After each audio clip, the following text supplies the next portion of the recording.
I help?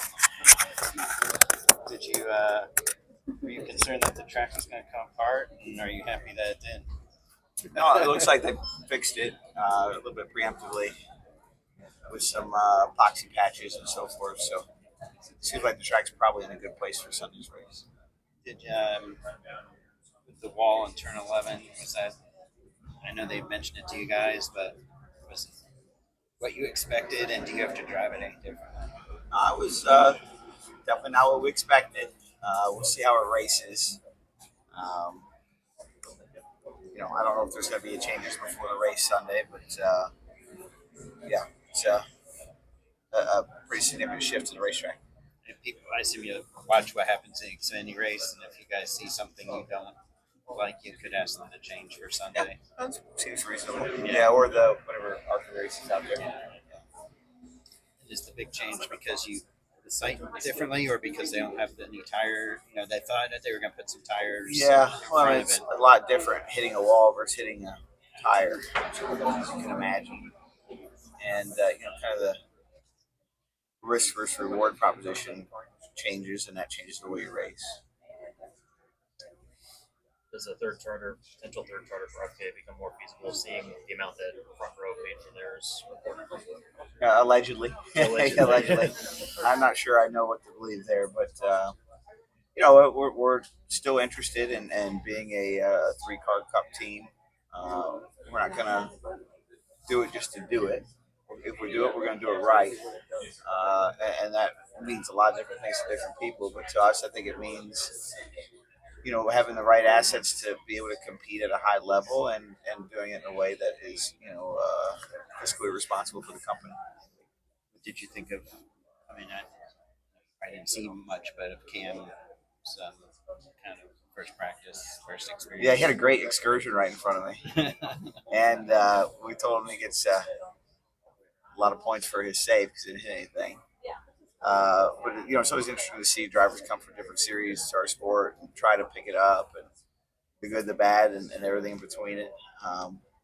We haven't been as fast with our cars on the road courses as we want to be, and hopefully he can give us some pointers to get us there.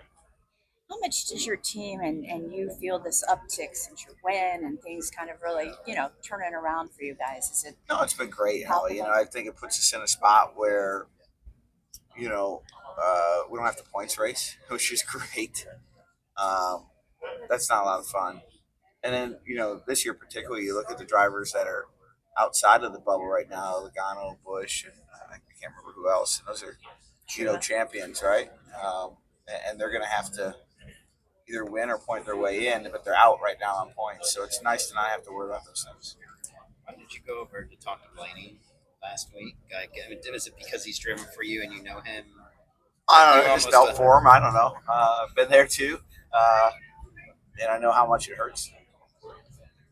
Just wanted to say something. I guess I don't know. Do you feel like you're more like that now because you're a dad, maybe Oh, than I you don't would have been? I don't know.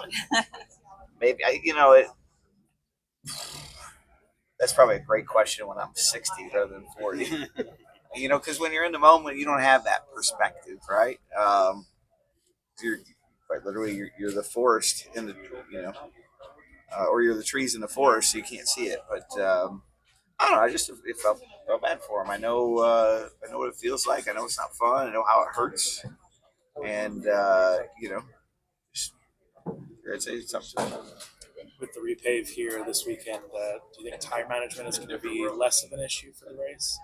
I'm not sure. We had one set of tires that was just starting to come apart. So I'm not willing to write that off yet. The laminate. Yeah. Yeah, that's what was the concern coming in a little bit, wasn't it? Yes. Yeah. So,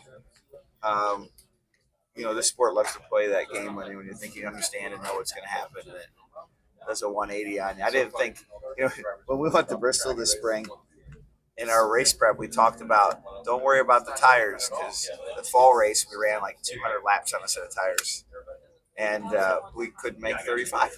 So, I think it's that slope of enlightenment where you realize that the more you do this, the less you know. So I have no idea. you've been coming here for years. Is there anything you didn't expect when you got out there today? Is there anything that you saw out there today? No, Brad? just a lot to unlearn. This track had so many nuances to it that were related to it just having no grip, and now it's 180 of that incredible grip, and like you have to rewire your brain, and it's an interesting challenge. Did you? Did you? Was there fall off on the tire, or did it just? So yeah, it seemed like the tires fall off after about 3 or 4 laps, pretty significantly. The pavement, do you feel that could equalize everyone compared to Sonoma races? Just in terms of speed. Potentially. No, I think the fact that it's just different makes it hard to equalize everyone because there's going to be people that hit it, people that don't. How many laps have you had in your life at Iowa? Probably close to 1,000. I ran 4 or 5 Xfinity races there. I think those were 200 lap races, Yeah. right? Okay, so but you weren't part of the area where you got there. Everybody was testing there. No, I was not part of that era. Sounds like fun. Yeah. Yeah, I do miss those days, believe it or not. Today was fun. I like having practice. I think it's good for the fans. I think it's good for the garage area, and so no complaints here. I mean, you got to talk for an hour, and then you're actually gonna be able to make changes to the car. I know, it's crazy. I feel like so many things in this sport are like extremes. Where like, when I came into the sport, we had seemingly 2 days of practice, 1 day of testing every week, and it's like that's too much. And I'm like, okay, you'll get none. You're like, whoa, can we find a spot in between? And this format that we have this weekend in Sonoma feels like the right balance. So it's refreshing. It would be the right. I mean, here you do more than a lap, but like at an oval, potentially you could come in, practice on Friday, and then do 1 lap on a Saturday. Is that Yeah, I mean, I think there's a lot of ways to skin the cat. I don't know. I'm not so much caught up in how, but I do think that having practice is important to the competitive balance of the series, and it's ultimately important to our fans and our media rights partners and so forth. And my position is unwavering with respect to wanting to see that materialize. curious from an owner's perspective? Does Iowa do anything like as far as growth and sponsors? Yeah, actually, I was terribly impressed. Terribly, is that the right word? No, it's got some negative connotations. I I want to say incredulous? No, where's Nate Ryan? Incredibly. What's the right word? genuinely. Genuinely. Yes, that's her. I was genuinely impressed when I went to Iowa for the test, and I met with Pat Warren, who kind of acts as the region president for the tracks out there. And, he told me how well the ticket sales were doing for all 3 days. Told me about the partnerships they had for the race weekend, which were all sponsors that we didn't have anywhere else. Can't remember all of them, but they were all partners that you're like, I don't know that partner. And that just showed to me at least how much the community wanted us there, and how it's exposing us to just a different part of the country, a different region that's hungry for our sport and is going to embrace us at all levels, whether it be the fans in the stands or the corporate partnerships. So I think we get caught up in this flashy, like New York City or pick your hot city of the day, and we forget sometimes to serve markets that already love us. And that's it. It's a tough balancing act that I don't, I have empathy for NASCAR when they make those decisions, but it is nice from time to time to go somewhere like that where the fan base is already there, they're ready, they're excited, and they're committed to our sport, and the partners come with it. Do you think there's another area like that? Yeah, I do. I feel like if we raced in Toronto, Canada, or really multiple areas in Canada, we would experience that same sentiment. So hopefully one day we'll do that. You raced no, Montreal. Did you race them out? You raced them out. Yeah, Montreal was nice, but Montreal is just most Canadians would tell you Montreal is an outlier of Canada. It's not nothing against Montreal. It's not where most of our fans are from in Canada. Right.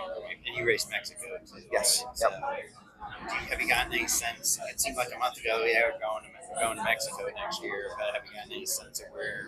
Yeah, not really. No, I can't say I've gotten any great feelings of where the schedule will line up next year. Honestly, I think that's not because NASCAR is not telling us. I think they're still working through it. I think they would love to tell us. Would you be good with Bowman Gray as the clutch? Pretty open-minded. There's things to like about Bowman Gray. It kind of fits that billing of hitting the areas that want us. I just love schedule variability, to be honest. I think that's so important to our sport. And I think you see that with events like North Wilkesboro and what you're going to see in Iowa, where our fans just are overjoyed to see those events, and we should continue to embrace that. Let me follow up on that. Sponsorship wise, the feeling was like, gosh, if you go to cities, you can't go to Iowa or Bowman Gray because sponsors, you need places with the suites and stuff. That was the feeling 5 years, 10 years ago. Do sponsors want such different things now that doesn't matter as much? Are they more interested in social and yes and no, and that kind of stuff? I think we see partners of all types. We see partners that really value the at-track experience and the hospitality. And then we see partners that, significantly value the media numbers, which is going to be your, impressions, whether it be social or broadcast and so forth. It's a somewhat eclectic mix across the garage area and certainly even within our own team. You just try to balance that with the tracks that you think are good for media numbers, and if that fits your partner, or whether it's the at track experience. I think there's room for everybody in our sport.